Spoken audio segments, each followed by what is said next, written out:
Guys welcome you all to the channel. हमारे समाज में शादी एक सोशल प्रोग्राम ओकेशन के जैसा होता है, एक फेस्टिवल के जैसा होता है।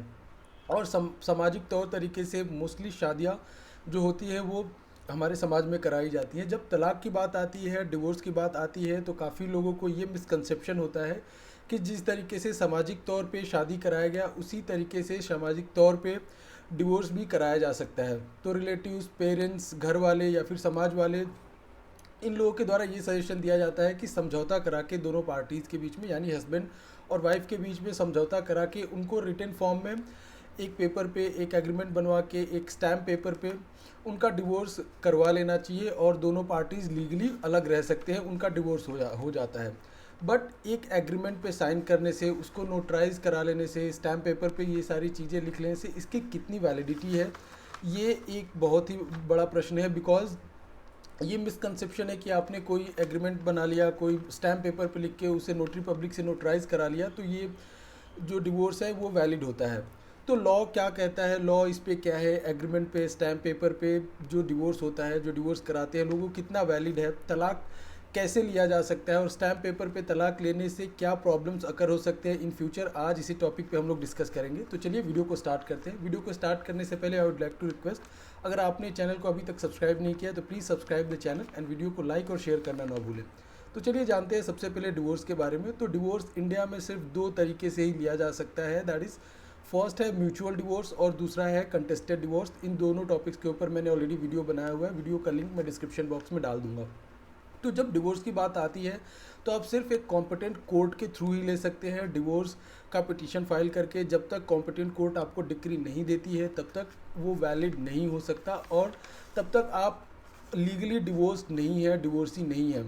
कई बार पार्टीज़ के घर वाले गलत इन्फॉर्मेशन की वजह से, मिसकंसेप्शन की वजह से लोग उन्हें समझा देते हैं कि आप स्टैम्प पेपर पे लिख लेने से, दोनों पार्टीज लिख के साइन करने से वैलिड हो सकता है ये और डिवोर्स हो सकता है। तो ये बहुत बड़ा मिसकंसेप्शन है। डिवोर्स लेने का सही तरीका है जो डिवोर्स डिक्री होती है।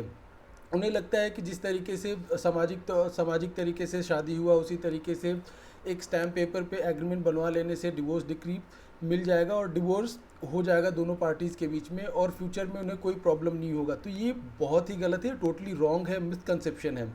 तलाक लेने के लिए वनली वन तरीका है जो कि होता है कॉम्पिटेंट कोर्ट के थ्रू डिवोर्स डिक्री। जब तक आप कॉम्पिटेंट कोर्ट के थ्रू डिवोर्स डिक्री नहीं लेते तब तक वो डिवोर्स वैलिड नहीं होता और वो divorce in the eyes of law कभी भी वैलिड नहीं होगा फ्यूचर में भी। तो स्टैम्प पेपर पे डिवोर्स लेना ये वैलिड नहीं है और प्रॉब्लम कभी भी कर सकता है।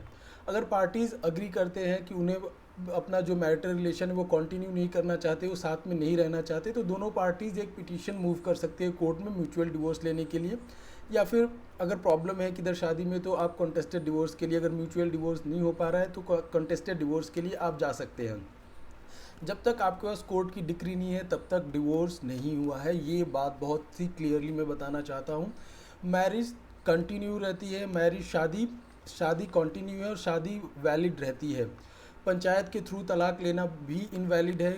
सुप्रीम कोर्ट ने, वेरियस हाई कोर्ट ने बहुत सारे जजमेंट्स में बोला है कि पंचायत के थ्रू जो तलाक होता है छोटे गांव में, ऐसी जगहों पे, तो ये इनवैलिड है और इसको बिल्कुल भी वैलिड नहीं माना जा सकता और इसकी मान्यता in the eyes of law बिल्कुल नहीं है।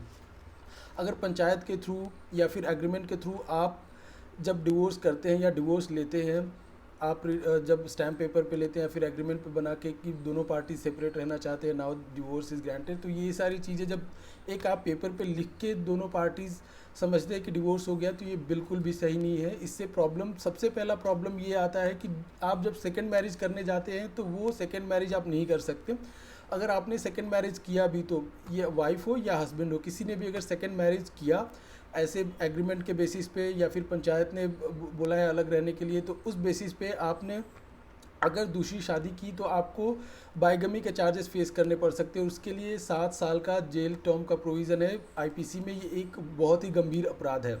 प्रॉपर्टी राइट की नेक्स्ट बात आती है। जब वाइफ कभी भी प्रॉपर्टी राइट पे क्लेम कर, प्रॉपर्टी राइट उसका होता है और वो आपकी प्रॉपर्टी पे क्लेम कर सकती है। इवन आपका सन भी, अगर डिवोर्स के बाद दोनों अलग रह रहे हैं, डिवोर्स यानी एग्रीमेंट के थ्रू जो डिवोर्स हुआ है उसके थ्रू अगर पार्टीज अलग रह रहे हैं और समझ रहे हैं कि डिवोर्स हो गया है, तो वाइफ नियर फ्यूचर क्लेम कर सकती है प्रॉपर्टी पे। आपका सन, आपका चाइल्ड, आपकी डॉटर भी क्लेम कर सकते हैं आपके प्रॉपर्टीज़ पे।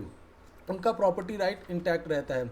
भले ही मेंटेनेंस आपने दे दिया हो, जब एग्रीमेंट बनाते टाइम आपने पूरा एक लमसम अमाउंट मेंटेनेंस एलमनी जो भी आप इसको बोल लीजिए, आपने अगर दे दिया है तो भी वाइफ का राइट बनता है, और वो इन फ्यूचर आप आपसे मेंटेनेंस क्लेम कर सकती है। मेंटेनेंस राइट बनता है उसका, वो उसका लीगल राइट है, वो आप एक एग्रीमेंट के थ्रू नहीं छीन सकते। तो इसलिए कभी भी अगर आप डिवोर्स चाहते हैं तो स्टैम्प पेपर पे नहीं, एग्रीमेंट के थ्रू नहीं, आपको कॉम्पिटेंट कोर्ट के थ्रू ही डिवोर्स की डिक्री ले लेना चाहिए। और जब आप डिवोर्स की डिक्री एक कॉम्पिटेंट कोर्ट के थ्रू लेते हैं तभी डिवोर्स ग्रांटेड माना जाता है। तभी आप अगर दूसरी शादी करना चाहें या फिर और कुछ करना चाहें, और जो लीगल आपकी ड्यूटी बनती है आपकी वाइफ के लिए, वो सारी चीज़ों से मुक्त होने के लिए आपको डिवोर्स की डिक्री की ज़रूरत पड़ती है, न कि स्टैम्प पेपर पे, न कि कोई एग्रीमेंट पे, न कि पंचायत जो डिसीजन देता है उसके थ्रू डिवोर्स नहीं हो सकता। तो आई होप ये आपको क्लियर हो गया टॉपिक, और इस वीडियो से रिलेटेड अगर कोई भी डाउट है तो आप कमेंट सेक्शन में पूछ सकते हैं। Thank you.